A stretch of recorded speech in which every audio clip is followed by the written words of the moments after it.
It shocked, it stunned, it was even burned and banned in America and Britain. Now, the epic novel Ulysses by literature's original bad boy James Joyce is considered one of the greatest novels of the 20th century.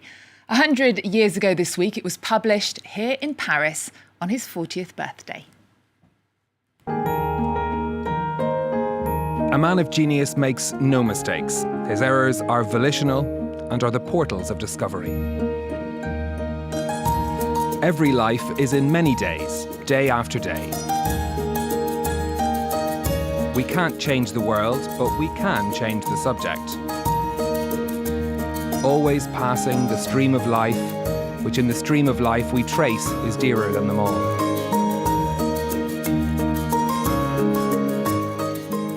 Now, those images are from an anniversary edition, which includes hundreds of delightful illustrations by the late Spanish artist Eduardo Arroyo. So will images help people get to the end of it? It's thought about a third of those who attempt to read Ulysses don't finish it. Someone who has, though, is the senior lecturer at Paris's École Polytechnique, Declan Mc Cavana, who's here with me. Hello, thanks for joining us. Hi, Eve. So how long did it take you to read it?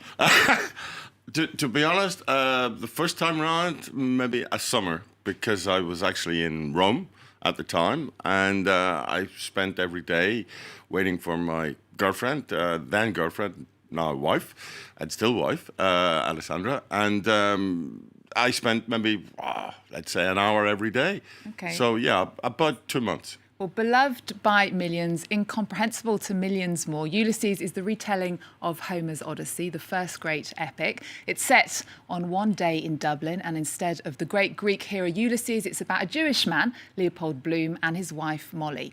Ulysses was considered the greatest novel in the world and the dirtiest book ever written. Now, start by telling us, why was it so scandalous? Well, at that particular time, I think what James Joyce was dealing with obviously was the stuff of everyday life, but people weren't used to reading about the stuff of everyday life, particularly in that kind of literary framework. And there are certain scenes, it's true, which are very close to the bone, and there is pretty explicit sexual images and language. But today it would be considered to be just par for the course, I think. But back then, in 1922, it was something scandalous, as you say. Now, Ulysses is a hard book to read because it breaks all the rules that we're used to while reading a novel. Why is it considered so important, do you think? I think it's considered important precisely because it breaks the rules. It's iconoclastic. It's a piece of art that deals with everything that there had been previously in literature and brings it all together in one particular work, and therefore requires an effort to read. I mean, some books are page turners or cliffhangers or whatever, and you go to bed and you can't wait until the next morning to be able to start again. With Ulysses, it's not quite the same. It's an effort, it's true, but it's an effort obviously that ultimately is worth it. OK, well, once Ulysses had been branded as obscene in the US courts, no British or American publisher would touch it. And then, by what seemed like a miracle, Sylvia Beach of the Paris bookshop Shakespeare and Co. agreed to publish it. Olivia Salazar-Winspear explains the key role the French capital played in the birth of this book. Today, it's an unassuming address in Paris's Saint-Germain neighbourhood. Yet 1 century ago, that building behind me was a bookshop named Shakespeare and Company. It's where Sylvia Beach took a risk that would change literature forever. It's where she decided to publish Ulysses. Today, Shakespeare and Company has changed hands and moved a few streets away to its iconic location in the shadow of the Notre Dame Cathedral. Its literary director, Adam Biles, explains why Paris is the other key city in the book that brought James Joyce's Dublin to the world. So Sylvia Beach had known James Joyce for some years. He was part of the expat crowd that spent time at her bookshop, at her reading library, along with people like Ernest Hemingway and F. Scott Fitzgerald and Gertrude Stein, of course. And so when it seemed that James Joyce had written this masterpiece that was not going to see the light of day, Sylvia Beach came forward and published it for him. he knew he was writing something remarkable. Clearly, Sylvia Beach did. And, you know, with the exception of a few naysayers, it was received with, that sort of glowing declarations of genius that he had hoped for and that he expected. That said, of course, readers in Britain and the United States, if they wanted to get hold of it, they had to smuggle copies in because the censors did not consider it a work of genius. They considered it a work of obscenity and confiscated the first sort of deliveries of the book to Britain and destroyed them. At Paris's Irish Cultural Centre, photographer Deirdre Brennan is showing a collection of images named following Ulysses, shining a light on some of the major themes raised by Joyce and showing how issues like homelessness are just as relevant today. So I asked John, could I take his photograph? And he was very happy, and I gave him a print afterwards, and he loved the picture. But I also feel that John would have been one of the characters that Leopold Bloom would have talked to when he was traversing Dublin in 1904. Deirdre used the map of Dublin established in this sprawling novel as a jumping-off point for the project, which took her 10 years to complete. Using the structure of Ulysses, it's so freeing. You can basically include every genre of photography.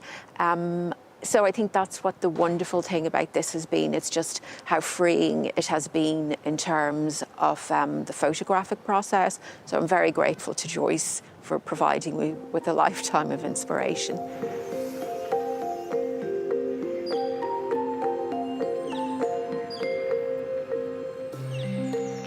As restless as his protagonist Leopold Bloom, James Joyce moved around constantly, including when he lived in Paris.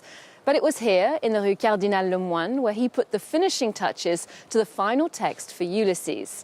If you want to retrace his steps, artist Rachel Nichuin has recorded a poetic walking tour, an immersive visit which plunges you into the sounds and songs of his world 100 years later.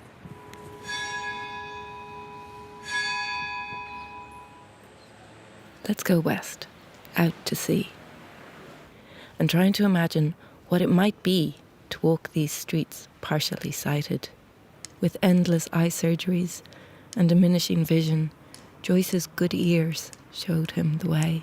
I sing you many another song about women. Sounds very beautiful, doesn't it? It certainly is. I'm lucky enough to have heard that particular broadcast, and it really is beautiful, yeah. Well, more than 100 writers, artists, comedians and musicians are coming together to read a section from Ulysses for Shakespeare and Company, which was owned by Sylvia Beach, who first published the book, including Will Self, Jeanette Winterson and Ben Ockery. The recordings will be released as a free podcast starting this week and ending on the 16th of June. Now, Declan, the 16th of June is known as Bloom's Day in honour of the day in 1904 when the character Leopold Bloom wanders the streets in Ulysses. Tell us why that day became a tradition. Well, first of all, the 16th of June is a very important day for James Joyce himself, because it was just after he met his to-become wife, Nora Barnacle. So for him, that particular day really marks something special. In Irish terms, it's a kind of a national festival. It's a 14 Juillet. It's our original way of doing it. And it's become worldwide. Bloom's Day, obviously, after the main character of Ulysses. And throughout the world, people come together and they indulge in readings from James Joyce and remember him. And it's particularly touching and moving, obviously, and significant and poignant that in this year, 2022, we're 100 years exactly after the publication of Ulysses. So, and the book has had a profound and unprecedented impact on literature and culture. It's inspired creators as diverse as Eileen Gray, Man Ray, Bob Dylan. Tell us about some work and people that it's inspired. Well, I think that's an absolutely fascinating question, because to be perfectly honest with you, if you were to say to me, who are the authors, who are the artists who've been inspired in the 20th and 21st century by James Joyce and by Ulysses, I would say the opposite. Name the one that hasn't been inspired by James Joyce and Ulysses. I'm sorry, my answer seems a little bit controversial, perhaps, and reverse, but yes, I mean, the litany can go on, so I would just say basically everyone. Do you think it's one of the reasons you might be here today, living in Paris? In Paris, yes, that's for sure. I also have followed James Joyce a little bit around because I'm originally from Belfast. I went to university in Dublin, then came to Paris, but have also been to Trieste. Here in Paris, I, along with friends, founded a group called the Paris Bloomsday Group, and we read twice a year from Ulysses and also from other works by James Joyce.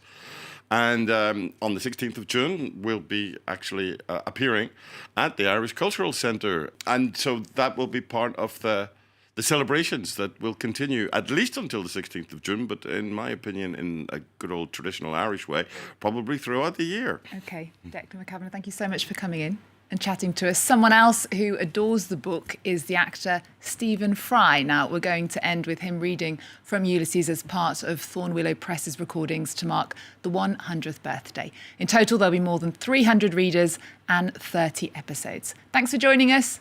See you next time. To smell the gentle smoke of tea, fume of the pan, sizzling butter, be near her ample bed-warmed flesh, yes, yes. Quick warm sunlight came running from Berkeley Road, swiftly in slim sandals along the brightening footpath. She runs to meet me, a girl with golden hair on the wind. 2 letters and a card lay on the hall floor. He stooped and gathered them. Mrs. Marion Bloom. His quick heart slowed at once.